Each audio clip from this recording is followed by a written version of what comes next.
So, hello everyone, and welcome to today's webinar, Purposeful and Powerful Prospecting with your MAPS coach, Richard Schulman. Please note this webinar is being recorded and you'll automatically receive the webinar recording.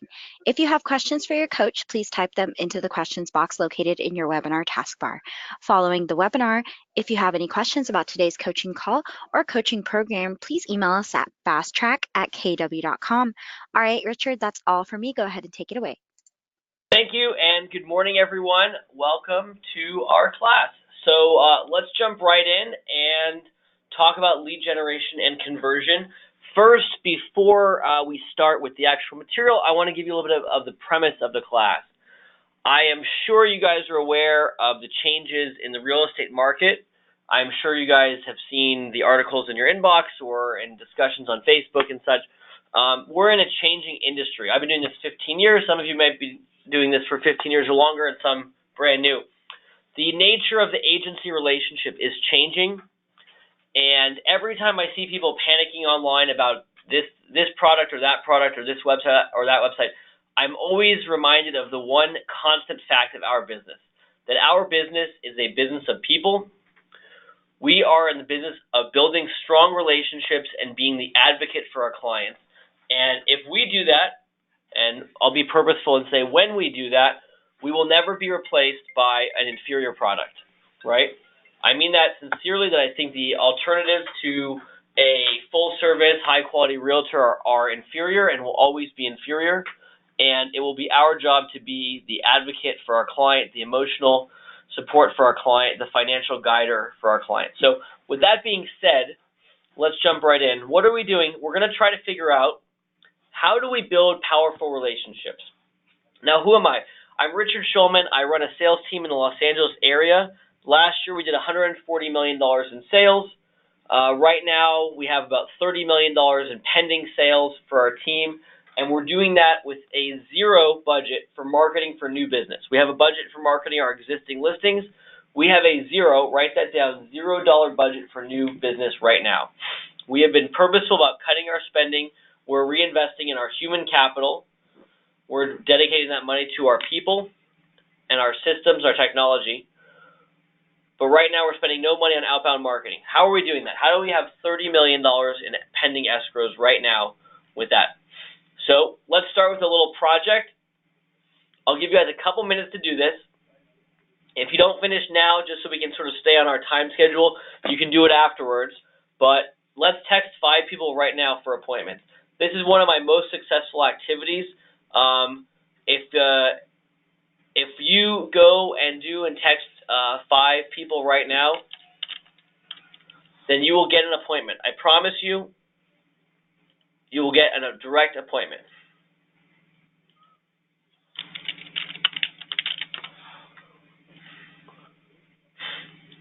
So you're texting them, hi, it's Richard, do you want to grab coffee tomorrow? Hi, it's Richard, do you want to grab coffee next week? Or you can say, hey, Richard, just want to check in with you. Let's grab coffee next week. However you want to do it.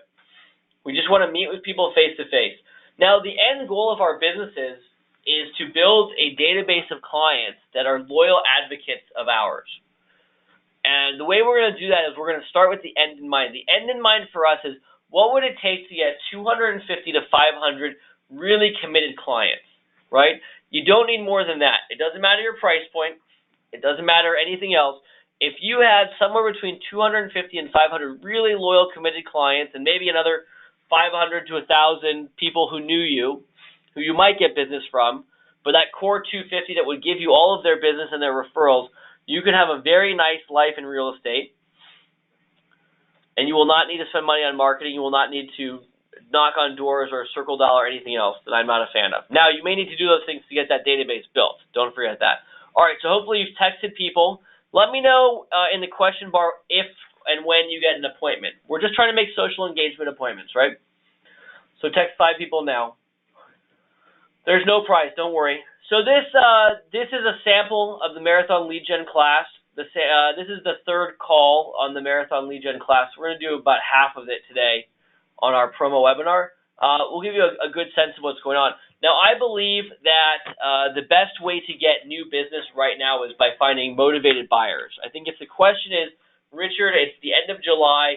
I need to get some sales under my belt before end of year, which, by the way, is coming up soon. If you're working on 90-day timelines, right, 90-day cycles, we are coming up on end of year. I would be looking for motivated buyers. Now, everyone's going to tell you to go find listings, and listings are very important, of course. Go find motivated buyers. That date's incorrect. My apologies. But at the website below, Marathon Conversion, you can sign up for the class. So here's what we're going to do today. So here's our standards for lead generation. What are we doing? So I want to start off by helping you guys understand exactly what I need you to do to get your results.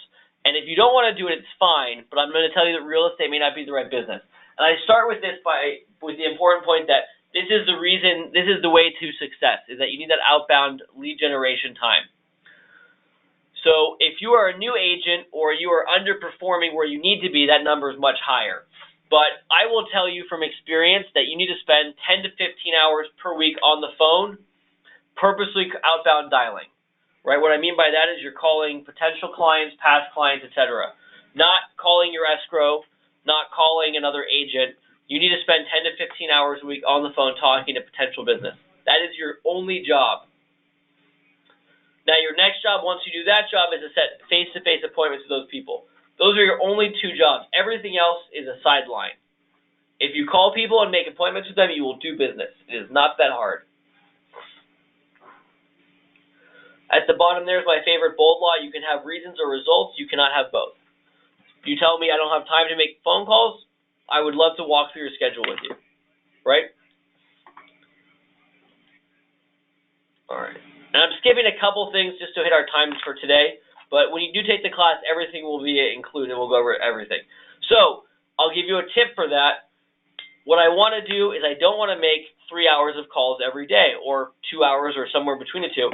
I make about 4 to 5 hours of dials and calls on Mondays, which means the rest of the week I can do about 1 to 2 hours a day, depending on the day. So I would recommend for you, if you front load your week with lead generation, purposeful outbound lead generation, you will get a very good result for the week. That way you can set appointments all week long. Now, a few of you have responded. Let me know if you made an appointment with a coffee date. I want to see if it's working for you and what the results are. All right, so what we're going to do today is we're going to talk about how do we get buyer appointments. And there's a lot of ways to script. I'm going to tell you up front, I want to teach you a new way to think about script practice.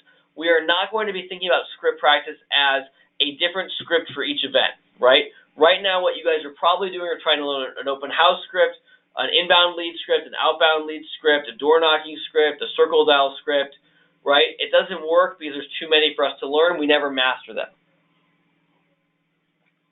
So what I want you to do is think about all leads as the same and scripting for them the same, and you actually find that there's not a big variation. And when you take the class, you'll find that the seller scripts are exactly the same as the buyer scripts with just slight wording changes for the different situation. So we're going to really focus on appointment setting scripts because that's the key to our business, right? Our job is to pick up the phone, call people, and set appointments. The reason I have you start with the coffee dates at the beginning is because I want you to get the idea that it's very, very easy to make appointments with people. If you guys texted 5 people at the beginning of this call, by the end of the hour, we'll only be here about 30, 40 minutes. By the end of the hour, you should have, on average, 2 or 3 appointments, right? It's that easy to set appointments. And if all of you do that, we have enough people on this call that I know for a fact that someone will get a buyer meeting, someone will get a listing appointment that they didn't have coming, someone will get a very solid nurture. We know this will happen. I did this last week in Oakland at a live presentation, and we had about 40 people, and they made about 20 texts each. That's 800. And we got some buyer meetings, and we got listing appointments and everything. It happens every single time. Okay. So let's think about the buyer process as very binary. When you call someone or someone calls you inbound who's a potential buyer, and by the way, who's a potential buyer of real estate? Who knows? Every single person is a potential buyer of real estate, right? I want you to remember that. Every single person in the world wants to buy real estate. Can they afford to buy real estate? And then realistic, if they can afford are different questions, but everyone is a buyer of real estate. Remember that. I mean that very sincerely because you're gonna skip people and you're gonna miss business. So when I'm talking to buyers of real estate, I'm doing one of two things. I'm either setting a buyer meeting, that's like a buyer listing appointment to have a buyer broker signed, or I'm setting a showing appointment, right? And congratulations to Lissa for setting an appointment. Good work. Okay, write this down. Here's our phone call. Here's our motivation script. We want to find out a couple of things and then close, right? We have an introduction. Hi, it's Richard Schulman from Keller Williams Realty. Why am I calling, or why are you calling? I'm calling about the open house you came in this weekend. And then I'm going to ask a motivation question. Are you thinking about buying the house? What did you think of the house? Does it meet your needs, right? These are motivation-seeking questions. What's your timeline for buying a property, right? I'm going to ask questions that give me an angle. As soon as I have a slight angle on the client, I can close for an appointment. Right? What does that mean? That means as soon as I have a little bit of information about you, I can provide you a solution, and that solution is, of course, a meeting. So I need to dig and find enough information to set an appointment. Did you like the house? No. What didn't you like about it? It's not big enough? Great. I can show you 3 houses that are larger tomorrow afternoon. Is 3 o'clock or 5 o'clock better? Right? As soon as I have that little edge on the client that I have a drop of information I can convert to an appointment, I go for it. Right? You like the house? You want to see it again? Great. I'll show it to you tonight, right? Whatever it is, I want to immediately convert for an appointment. 4 and 5, you can rotate. Depends on the scenario. And then you go through your closing would be a close, objection, close sequence, right? It's a very simple script. Once you close, then you qualify, right? Just in case you're wondering, and we're not going to really cover qualifying today, but once you close, then you qualify. A lot of people are going to tell you, ask them a lot of questions, qualify them, and then close for an appointment. Don't do that. You pick up the phone, and your first instinct is, how quickly can I get an appointment with this person?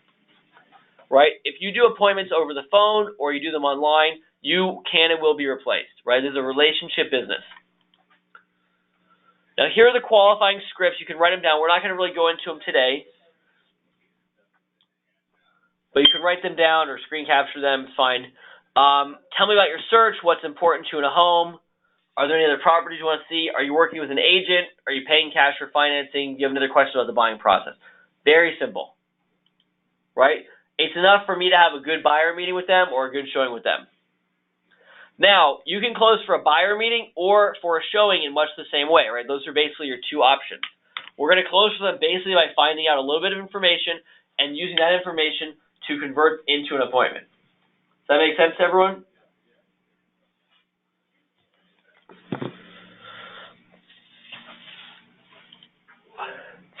Here's a great closing script for a buyer meeting, right? You can customize this for your own usage. I prefer the buyer meeting over the showing any day of the week, right? I'd rather sit down with you and have a business meeting any day of the week.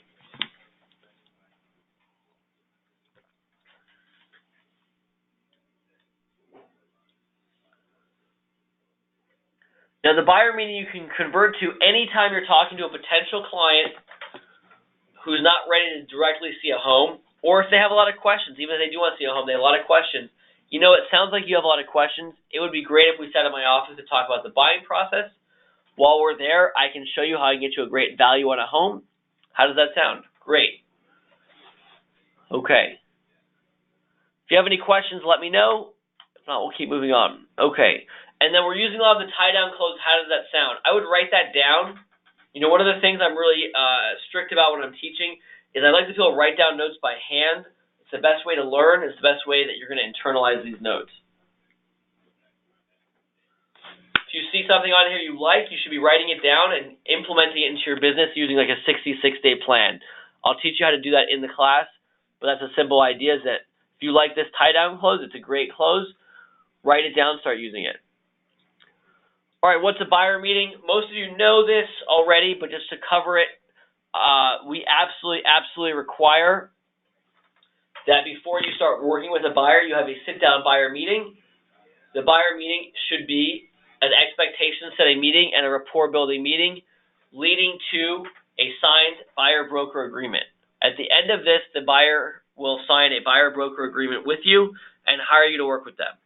If they don't, either you are not providing enough value or they are not intending on working with you as an agent. Okay. I used to get more objections on this, but now I think it's more standard. And congrats to Terrell for getting an appointment already. Congratulations. All right. The buyer meeting will increase your conversion. The buyer meeting will eliminate buyers that don't want to work with you, right? Buyers who don't sign because they don't want to hire an agent will probably not get you paid. I've made that mistake a lot in my career, enough that they let me teach a class about it. I will allow you to do a one free look showing before the buyer meeting, but not any more than that. You don't want to be doing 6 showings and then converting for a buyer meeting. It's not going to work.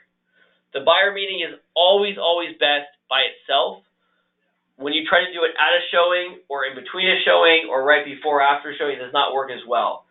I would settle for before or after showing, but if you're doing it like at a property in the kitchen, vacant house in the kitchen, will not work as well. I promise you that. Now, I told you there were 2 types of meetings. There's 2 outcomes from a call. There's actually a third outcome from a call. And the third outcome is the appointment to call them later, right? What I don't want you to do is spend time with unmotivated buyers, right? The buyer who tells you, we're not moving to the end of the school year, we're not moving until I get my bonus, I need to get my raise, whatever it is, that's fine. We don't want to meet with them yet. We don't want to show them property. We don't want to have a buyer meeting with them. So if they're not ready to buy a house in the near future, say, great, you know what, I'd love to call you back in a couple months, that'd be okay with you. That's an appointment to call them back later. That's your third option, right? Everyone should basically fit into one of those 3 categories. You don't really expect to see anything else in that, but you want to be really intense about setting those appointments, because remember, it's the key to our business.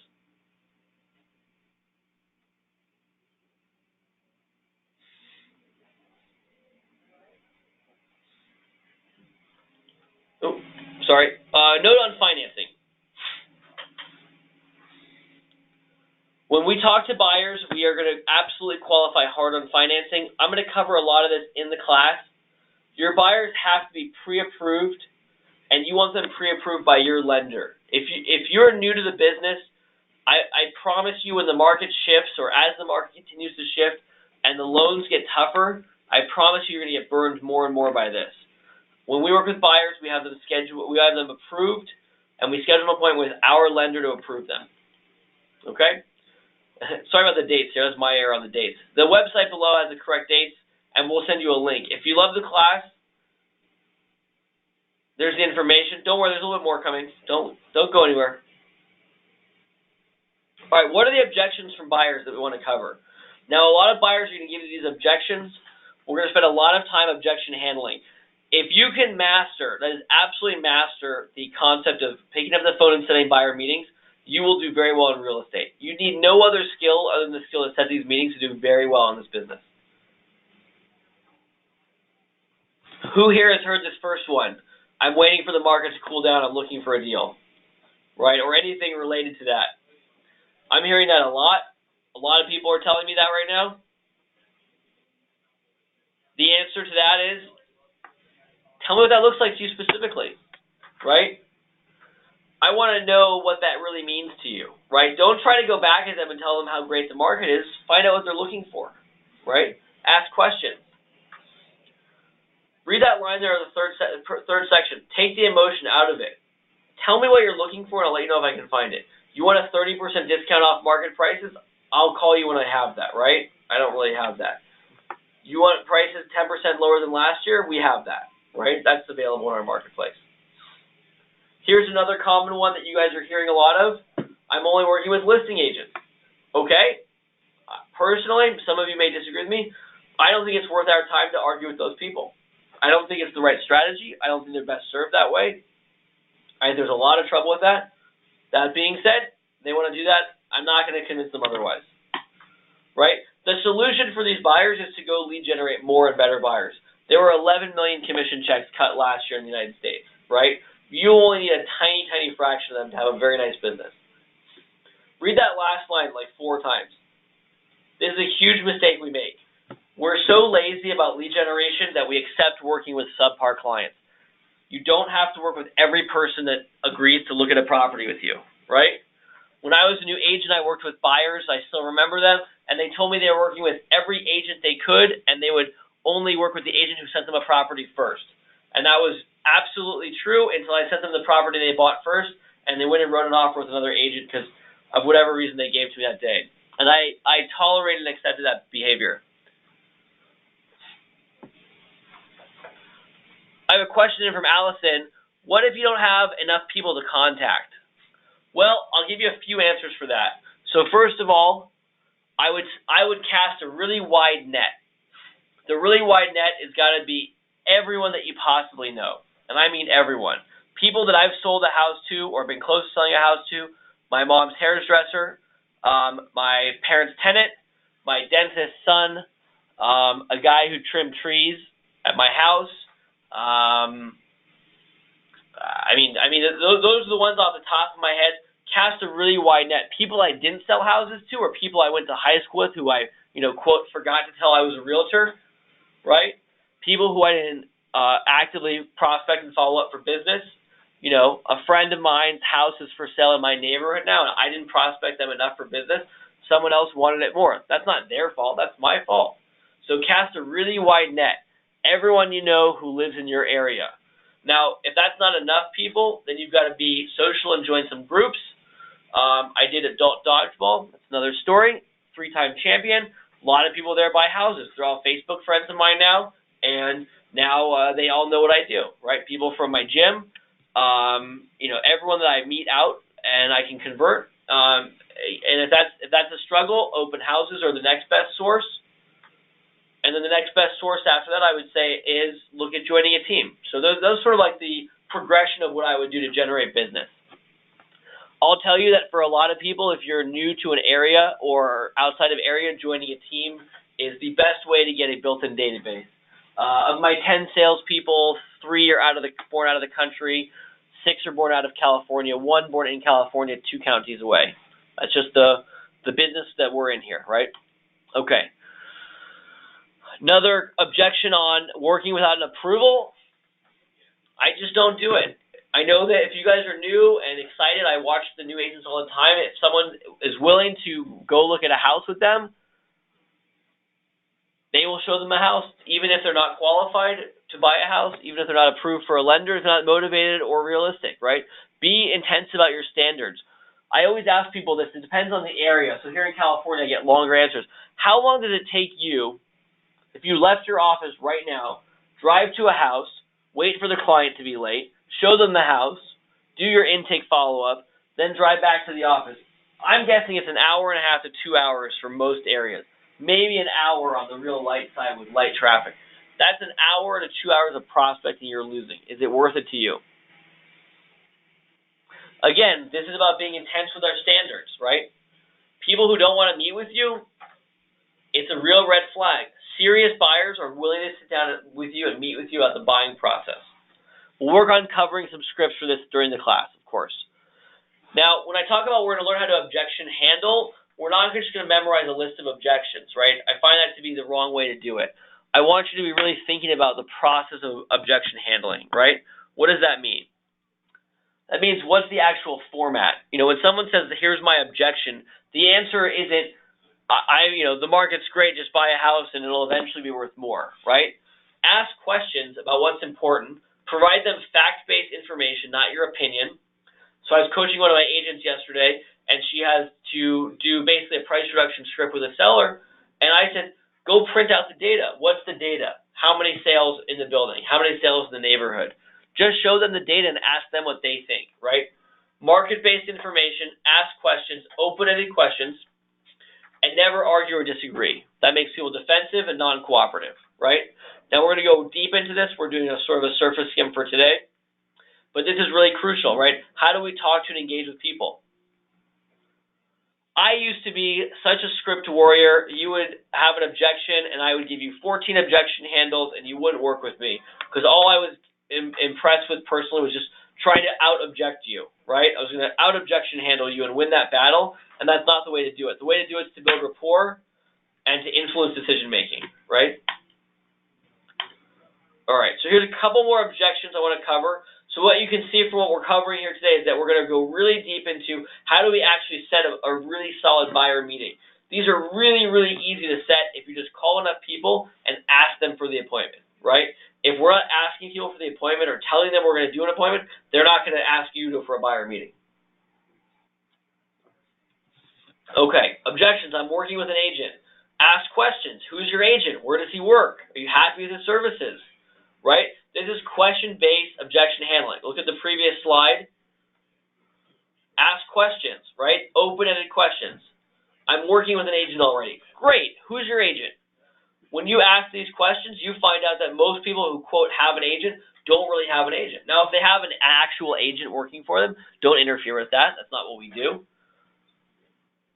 But if they just have a guy emailing them properties on an auto MLS blast, that's not an agency. That's not what our business needs, right?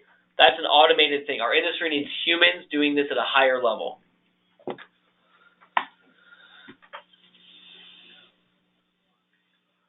Okay. Now, after we cover nurtures, we want to talk about follow-up plans and systems. Now, where you're going to really make your money is in the follow-up. So when I say 10 to 15 hours a week of calls, that's not all new people, right? A lot of that is people you've already called 5, 10, 15, 100 times before. You know, I will show you that the majority of my listings are coming from 2, 3, 4, 5, 8, 10 years ago. I put more than 5 listings on the market this week with people I initially met in 2010, right? I listed a condo this week with a guy. I've not seen him since I showed him the house in 2010. I've been following up every quarter since then. That's 9 years.